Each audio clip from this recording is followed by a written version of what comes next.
ہم اپنی رہنمائی کے لیے دیکھیں گے خروج کی کتاب اور اس کا 20واں باب اور اس کی 12ویں آیت۔ خروج کی کتاب 20واں باب اور اس کی 12ویں آیت۔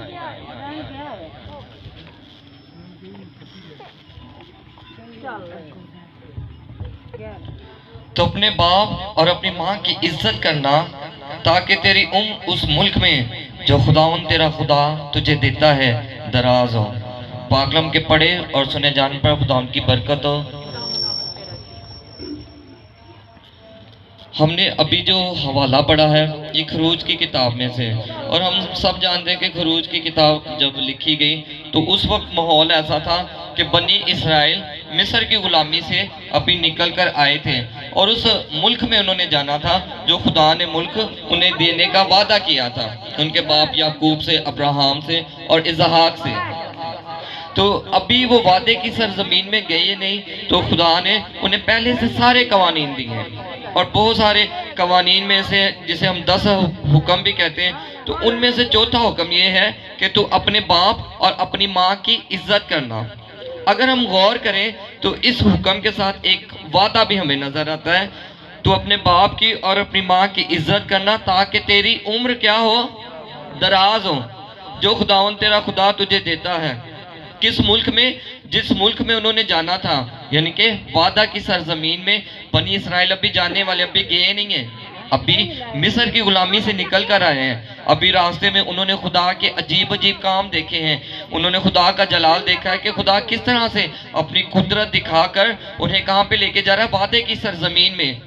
تو ابھی وہ راستے میں ہے، اور وعدے کی سرزمین انہوں نے ابھی دور سے بھی نہیں دیکھی، لیکن خدا انہیں پہلے سے قوانین دے رہا ہے، اور انہیں جو 10 احکام دیے ان میں سب سے بڑا حکم خدا نے کیا کہا ہے کہ تو اپنے ماں اور باپ کی عزت کرنا، اور جس ملک میں تو نے جانا ہے اس ملک میں کسی اور جگہ پہ نہیں، بلکہ اس ملک میں کیا ہوگا کہ تیری عمر دراز ہوگی۔ یہ خدا کا وعدہ ہے۔ اور اگر ہم دیکھیں تو خدا انسان نہیں کہ وعدہ کر کے اور بھول جائے، خدا اپنے وعدوں میں سچا ہے۔ بائبل مقدس ہمیں بہت سارے خدا کے وعدے بتاتی ہیں، بس کمی ہم میں ہے کہ ہم ان وعدوں کو خدا سے لے نہیں پا رہے، اور پھر ہم کہتے ہیں کہ پتہ نہیں ہماری زندگی میں یہ کام ہوگا کہ نہیں ہوگا۔ ہم آج اپنے گھروں میں دیکھیں اپنے ماں باپ کے ساتھ ہم کس طرح کا سلوک کرتے ہیں، اور پھر جب پوچھا جاتا ہے اولاد سے کہ آپ اپنے گھر والوں کے ساتھ ایسا سلوک کیوں کرتے، تو کہتے ہیں جب ہم چھوٹے تھے تو ہمارے ماں باپ نے ہماری خواہشیں نہیں پوری کی۔ بہوؤں سے پوچھا جاتا ہے تو وہ کہتے ہیں جب میری شادی ہوئی تھی تو میرے ساتھ اس نے اتنی ناانصافیاں کی ہیں، اس وجہ سے ابھی میری اولاد جوان ہوئی ہیں تو ابھی میں جو نا بڑی سکھی ہوں، تو اس وجہ سے میں اپنی ساس سے اپنے سسر سے بدلہ لے رہی ہوں۔ یہ ان کے جواب ہوتے ہیں۔ تو کیا یہ یعنی کہ ہم اپنے آپ کو مسیح کہتے ہیں، اور پھر ہم کہتے ہیں کہ ہماری عمر دراز نہیں ہوتی، اور پھر ہماری جو عمر ہے وہ بھی بیماریوں سے بھری ہوئی ہے، دکھ اتنے، مشکلات اتنی ہیں، اور پھر ہم کہتے رہتے ہیں کہ ہماری عمر کتنی ہے؟ 80، یا قوت ہو تو 70، کہ اگر قوت ہو تو 80 برس ہوتی ہے۔ تو کمی کہاں پر ہے کہ ہم اپنے جو رویے ہیں، ہمارے مسیح جو رویے ہیں، ہم ان کو کبھی جان ہی نہیں پاتے۔ ہم ساری عمر اسی میں کہ ہم بدلے لینے میں گزار دیتے ہیں۔ ہوتا کیا ہے کہ جو پہلے ساس تھی وہ بھی کبھی بہو تھی، اس نے اپنے جو بدلے اس کی ساس نے اس کے ساتھ کیا ہوتا ہے، اور وہ کوشش کرتی ہے جب میں ساس بنوں گی تو میں بھی اسی طرح سے اپنی بہوؤں کے ساتھ سلوک کروں گی۔ اور بڑھاپے میں کیا ہوتا ہے کہ اس کی جو بہویں ہوتی ہیں وہ اسے پوچھتی نہیں ہیں، کیوں؟ کیونکہ اچھے سلوک نہیں کیے ہوتے اپنی بہوؤں کے ساتھ، اپنے بیٹوں کے ساتھ۔ آج لوگوں کو یہی گلے شکوے ہیں، گھروں میں چلے جائیں تو یہی ویرانیاں پڑی ہوئی ہیں کہ جی ماں پیوں پوچھ دے نہیں نے۔ تو ہوتا یہی جو روایت چلی آ رہی ہے، تو ہمارے بزرگوں نے نہیں خیال کیا، اور آگے ہم بھی نہیں خیال کرتے کہ ہمارے بیٹے بیٹیاں ہیں، ہمارے پوتے پوتیاں ہیں، ہم نے ان کے ساتھ اچھا رویہ کرنا ہے۔ ہم بھول جاتے ہیں کہ ہم نے بھی کبھی بستر پر پڑنا ہے، اور ہم یہ بھی نہیں سوچتے کہ ہمیں سنبھالنے والا کون ہے۔ تو پھر ہم کہتے ہیں ہمارے گھروں میں ویرانیاں پڑی رہتی ہیں، اور ساری عمر ہماری گلے شکوے میں اور لڑائیوں جھگڑوں میں گزر جاتی ہے۔ اور خدا کا کلام ہمیں کیا کہہ رہا ہے کہ تو اپنے باپ کی اور اپنی ماں کی عزت کرنا۔ تو ہم کہتے ہیں کہ ہم نے شادی کر دی، ان کا فرض ہو گیا ہے، اب وہ بزرگ ہو گئے، اب چار پائے پڑے ہوئے، ہم انہیں کھانا کھلا دیتے ہیں، بس یہ ہمارا کیا ہے، یہ ہمارا فرض ہے۔ لیکن خدا کیا کہہ رہا ہے کہ عزت کرنا، اور عزت کرنا تب تک ہوتا ہے جب تک آپ کا ماں باپ آپ کے ساتھ ہے۔ جب بچھڑ جاتے ہیں، جب مر جاتے ہیں، جب قبروں میں چلے جاتے ہیں، یہاں پہ کہیں پہ بھی نہیں لکھا کہ آپ قبروں میں جا کے ان کی مٹی پہ جا کے پھول چڑھاؤ، یا جا کے روزانہ یا 10 دن کے بعد یا مہینے یا سال کے بعد ان کی قبر پہ پانی ڈالو۔ کیا لکھا ہے کہ اپنے باپ اور ماں کی عزت کرنا، اور جب تک وہ زندہ ہے۔ جب وہ مر جاتے ہیں، جو آپ بعد میں کرتے ہیں، جو بھی آپ کرتے ہو ماں باپ کے نام سے، دیگے چڑھاتے ہو یا چڑھاوے چڑھاتے ہو، عبادتیں کرتے ہو، روٹیاں دیتے ہو، کپڑے دیتے ہو، وہ تو محض آپ اپنی ایک طرح سے جسے کہتے ہیں نا اپنا آپ دکھاتے ہیں کہ ہم جو ہے نا اتنی عزت کرتے۔ اور چاہے وہ جب بیمار تھے، مرنے سے 1 ہفتے پہلے آپ نے کبھی اسے پوچھا بھی نہ ہو، اس کے کپڑے بھی نہ تبدیل کیے ہوں، تو پھر ہم سوچتے ہیں کہ ہم نے تو اپنے ماں باپ کی عزت کرتے ہیں۔ ہم اگر آج ہمارے بچے چھوٹے ہیں تو ہمیں بھی، وہ بھی ہمیں دیکھ رہے ہیں، وہ بھی ہمارے ساتھ یہی رویہ کریں گے۔ اور یہ یاد رکھیے کہ یہ پرانے نامے کی کتاب ہے، اور انہوں نے ابھی وعدے کی سرزمین میں جانا ہے، تو خدا نے پہلے سے کہہ دیا تھا، کیونکہ جو اس وقت یہودیت کے علاوہ جو باقی قومیں تھیں وہ بھی اسی طرح کرتی تھی جو آج ہمارے رویے ہیں، تو اس لیے خدا نے 10 احکام میں چوتھا حکم یہ رکھ دیا تھا۔ پہلا حکم کیا تھا کہ تو ایک خدا کو ماننا، کیونکہ پہلے بھی لوگ اور خداؤں کو بھی مانتے تھے، اور اسی طرح جب خدا چوتھے حکم پہ آیا تو اس کا مطلب ہے کہ اس وقت بھی ماں باپ کی نافرمانی ہوتی تھی، ماں باپ کے ساتھ برے سلوک ہوتے تھے۔ تو یہ یہودیوں کے لیے بہت بڑا ایک چیلنج تھا کہ آپ لوگوں نے ایسا نہیں کرنا، اور پھر کیا ہوگا، تمہاری عمر دراز ہوگی۔ اسی طرح ہم جب افسیوں کی کلیسیا کے پاس جاتے ہیں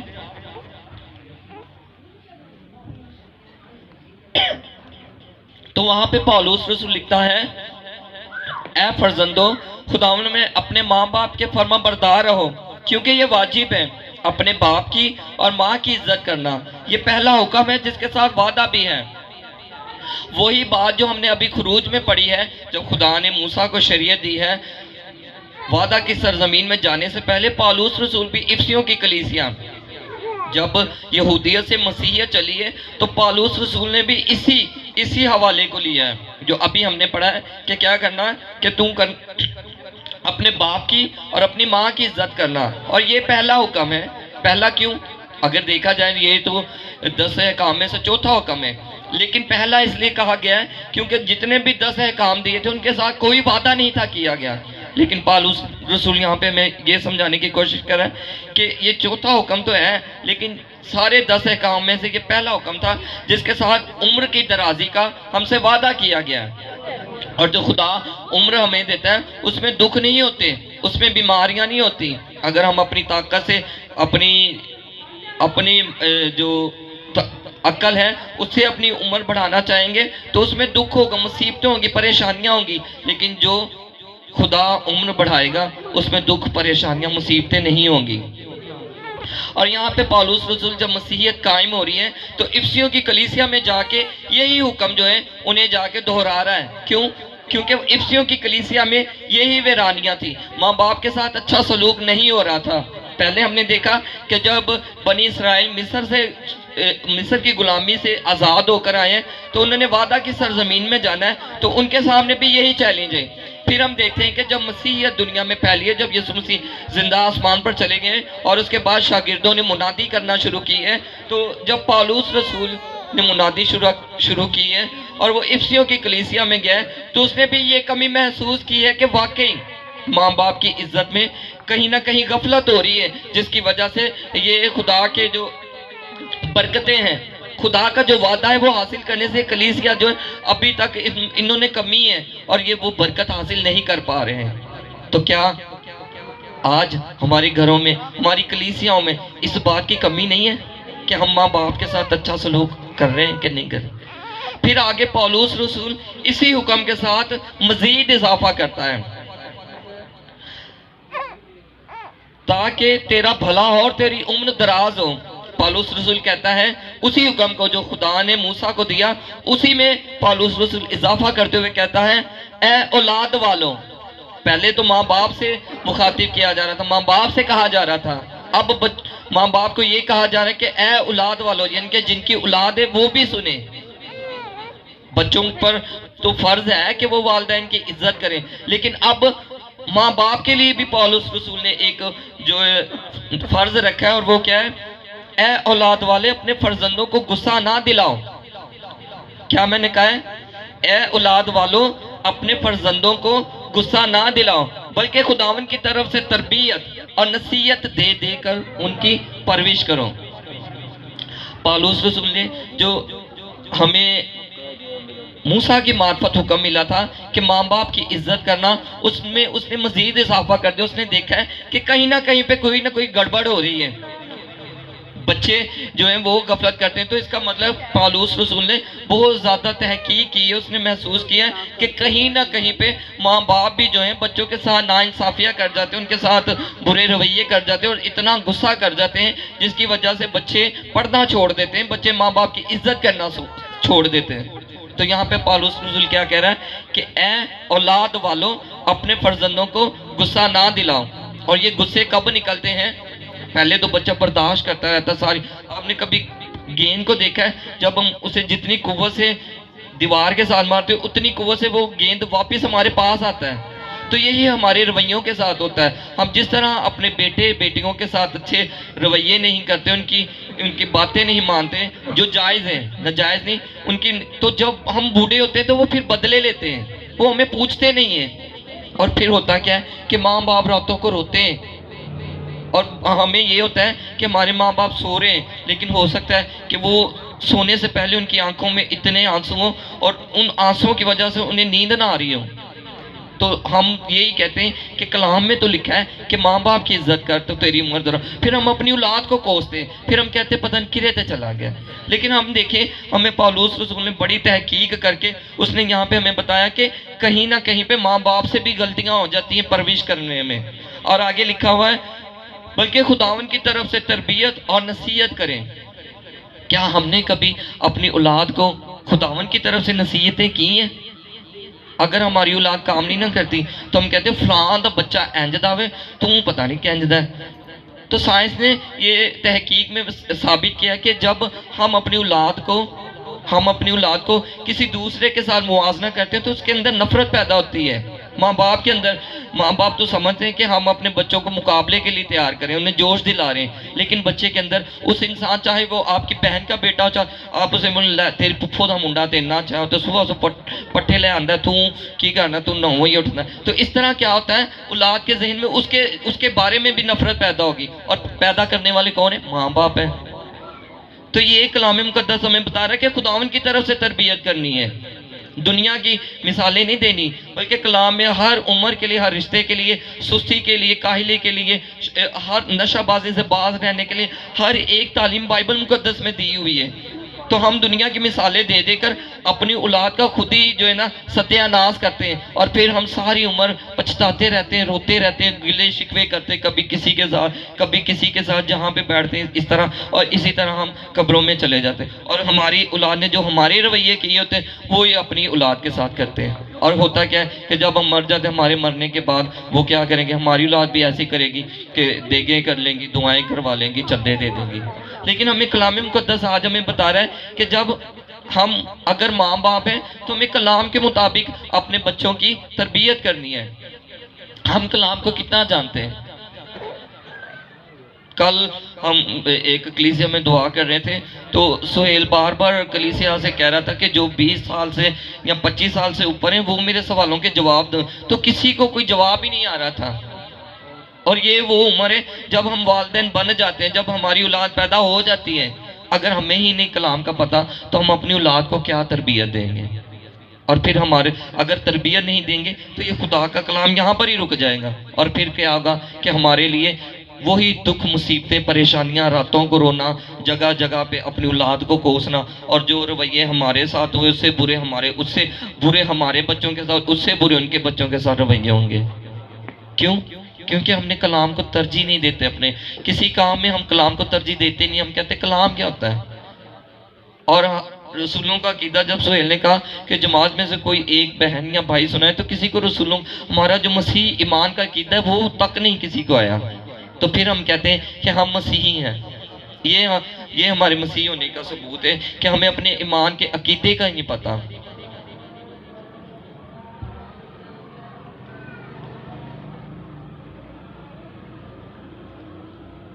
اسی طرح سے ہم یسوع مسیح کی تعلیم دیکھیں تو یسوع مسیح بھی ہمیں بڑے ایک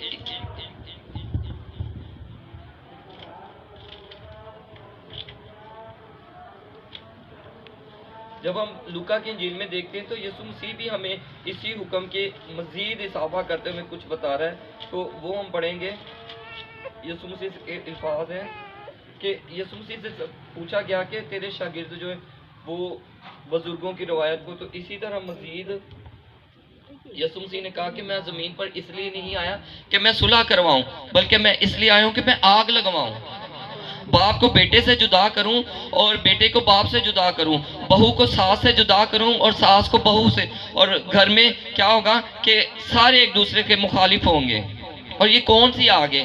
یسوع مسیح تو کہتا ہے کہ میں دنیا میں امن پھیلانے آیا ہوں. یسوع مسیح تو خدا کا ہمارے ساتھ میل ملاپ کروانے آئے. تو یہ کس طرح کی آگ ہے جو یسوع مسیح یہاں پہ ہمیں لوکا کی انجیل میں بتاتا ہے کہ میں آگ لگوانے آیا ہوں؟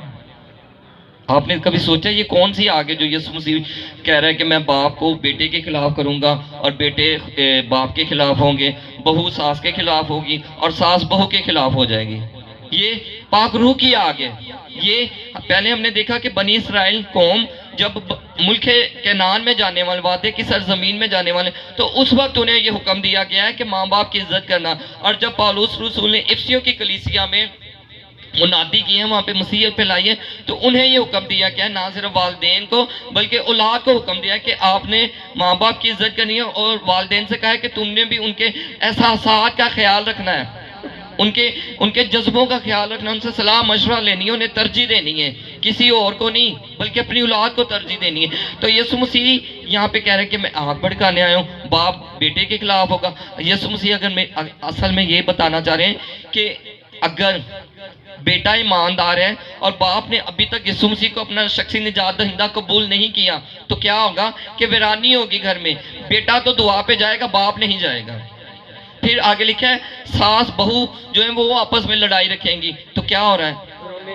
اگر ساس ایماندار ہے، ساس چرچ میں جاتی ہے، گیت گاتی ہے، عبادتوں میں بھاگ بھاگ کے حصے لیتی ہیں، تو بہویں کیسی ہیں؟ یہ آگ ہے جو یسوع مسیح لگوانے آیا. تو کیوں نہ ہم سارے اس آگ میں بھر جائیں.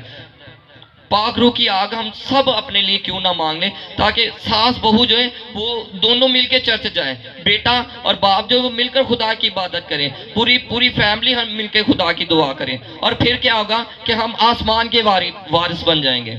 اس لیے یسوع مسیح نے کہا تھا کہ میں باپ کو بیٹے سے جدا کرنے آیا ہوں، کیونکہ جس میں خدا کا پاک روح ہوگا وہ بھاگ بھاگ کے دعاؤں پہ جائے گا.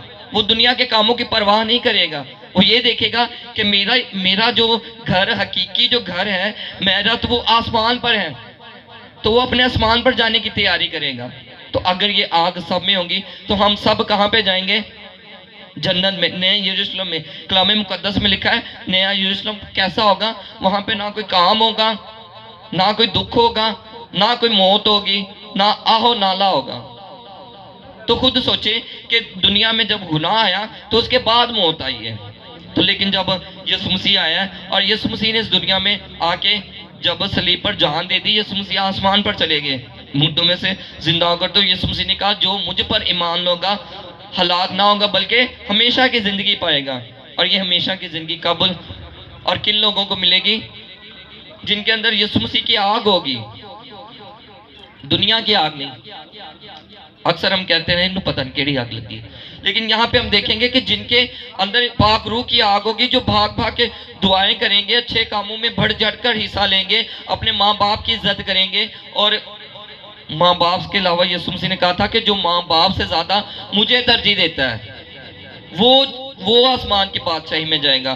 یسوع مسیح نے صاف الفاظ میں بتایا کہ جو مجھ سے زیادہ، غور کیجئے گا، یسوع مسیح نے کہا جو مجھ سے زیادہ اپنے باپ کو، اپنی ماں کو یا اپنے کسی بھی رشتہ دار کو پیار کرتا ہے وہ میرے لائق نہیں ہے، وہ آسمان کی بادشاہی میں نہیں جا سکتا، اس بادشاہی میں جہاں پہ نہ دکھ ہے، نہ آہو نالا ہے، نہ موت ہے۔ اور موت ہم دیکھتے ہیں، ہم سب کو پتا ہے کہ موت کتنی تلخ ہوتی ہے۔ جب ہمارے بزرگ دادا جی جب مرے تھے تو کتنی روحیں تھی، کتنی جانیں تھی جو رو رہی تھی۔ اب بھی تک جب ہم اس صدمے کو یاد کرتے ہیں تو ہم روتے ہیں، ہماری آنکھوں میں آنسو آ جاتے ہیں، ان کی کمی کو آج بھی ہم محسوس کرتے ہیں۔ تو اتنی یعنی کہ بھیانک ہوتی ہے، کیونکہ ہم اس چہرے کو، اس شخصیت سے دوبارہ مل نہیں پاتے۔